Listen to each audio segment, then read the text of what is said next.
A Minneapolis yoga studio has been at the center of a social media firestorm after a former studio owner and teacher was charged with child sexual assault in Canada. 48-year-old Philip Doucette is charged with 2 counts of sexual assault, 1 count of sexual exploitation, and 1 count of sexual interference with a girl under the age of 16. According to Ottawa police, the alleged crimes took place between 1998 and 2001, while Philip Doucette worked at a youth leadership camp there. Now, Phil Doucette's ex-wife, who co-owned Modo Yoga's Minneapolis studio with him at the time of the charges, says she was shocked by his alleged crimes and immediately took steps to remove Philip from the business.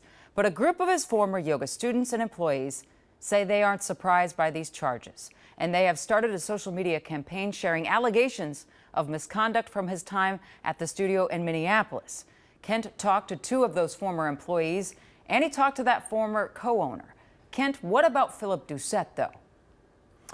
Well, Jenna, we went to his home in Minneapolis and reached out to his attorney in Canada and simply received a no comment. But his ex-wife and the current owner of the Minneapolis studio talked to me to share her response, the action she has taken, and the allegations being made online. Thank you. Phil Doucette was a self-described professional speaker, author, leadership coach, and yogi in Canada before moving to Minneapolis to open a Modo Yoga studio 12 years ago. And the woman who made that move with him says nothing could prepare her for the charges he now faces, which go back even further. I mean, absolute shock. Just like my body vibrating in shock. This is a person I've known for a very, very, very long time. And this happened in advance of my knowing him, and I wasn't aware of it. I was in shock. Ryan Jessamine shares a daughter with Phil Doucette, and while they ended their marriage just a year after moving to Minneapolis, they remained business partners and co-owners of the studio until last month. Have you had any contact with him since these charges were filed? I've had some minimal contact, yeah. Did he offer any kind of explanation or anything, or can you talk about any of that?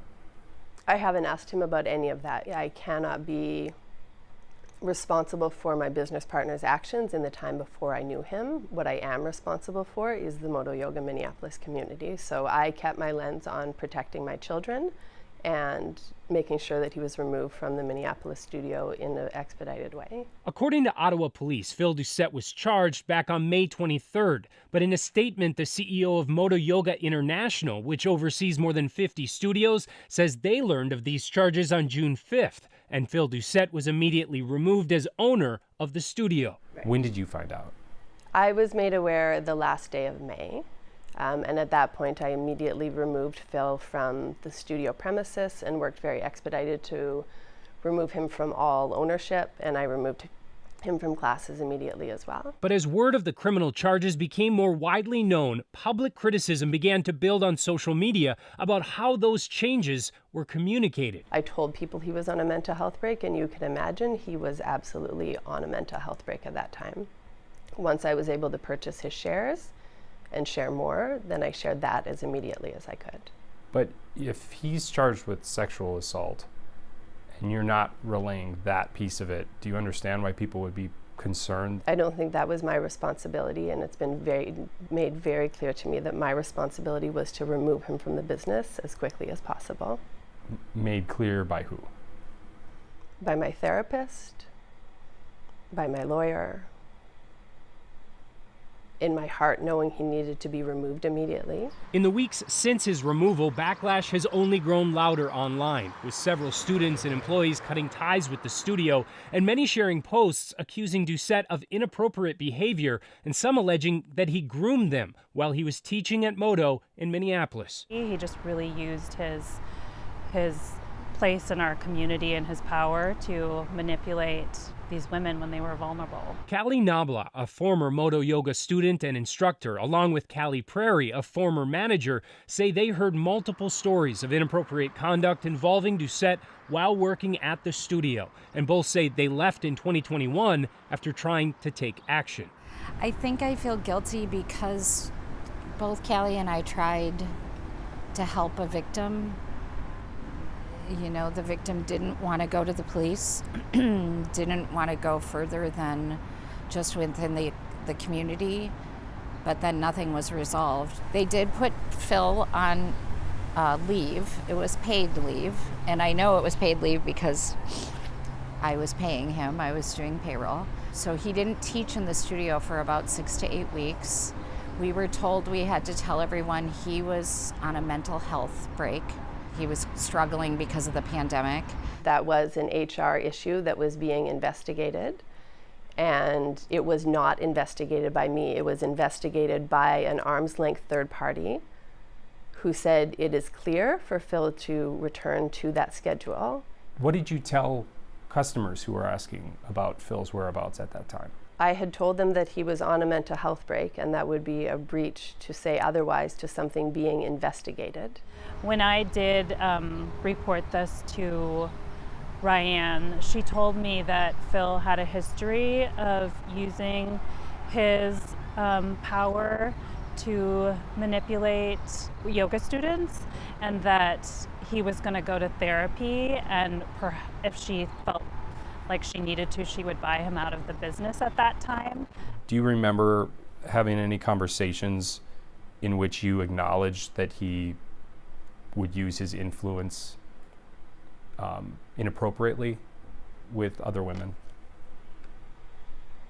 I don't.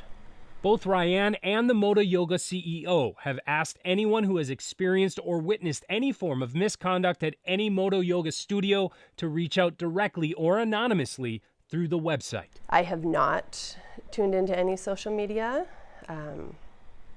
based on the advice of my therapist, but I do understand that it's very much a witch hunt that's directed at me.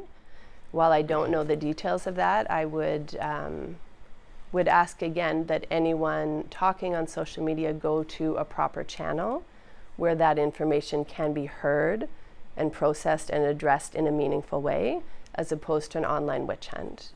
Do you understand why people would be hesitant? I mean, even in this interview, you're telling me that this is a witch hunt. So if anyone's coming forward right now with allegations that are true, why would they feel comfortable going to a company or a studio where you're describing this as a witch hunt? I'm not sure if you've read the online comments. I have not, and that's how they have been described to me by many members of our community. Yes, I've read them. You apparently haven't. So you're the one describing it as a witch hunt. Because it's been explained to me by members of our community as that. Do you feel good about Phil's conduct within the Modo Yoga community while he was there? Absolutely. He was everybody's favorite teacher, and I can't comment further than that.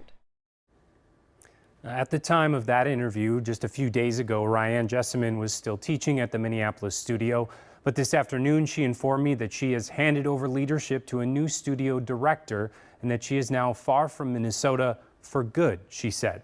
In a statement, she also said, "My energy is with my family now. I do not have any additional capacity. This community needs a leader with space, strength, empathy, and the tools to move through this." Jana, we do not know at this point whether or not she remains owner. I asked her that. She did not respond. We know about the charges in Canada, Kent, that we talked about in the beginning. Is there any criminal investigation at this point happening here because of these social media posts? Not that we know of, at least at this point. And to be clear, unlike in Canada, the kind of allegations stemming from the studio do not involve minors. However, investigators in Ottawa did say that they believe there could be other victims dating back to Doucette's time at that camp, which lasted from 1996 to 2005, and they're encouraging anyone with knowledge of that or experiences there to come forward. Yeah, there's just so much gray area in this, and you and I have talked about this for several days. I know you and I both contacted Canadian authorities, and they just keep reiterating if something happened here or a woman alleges that it did, go to your local authorities. If something happened to you in Canada, come to us. That's right. And again, we don't know of any investigations going on here, but again, they said if there is anything that anyone does have that might arise to that criminal level, they encourage them to reach out to their local authorities. All right. Thanks so much, Kent.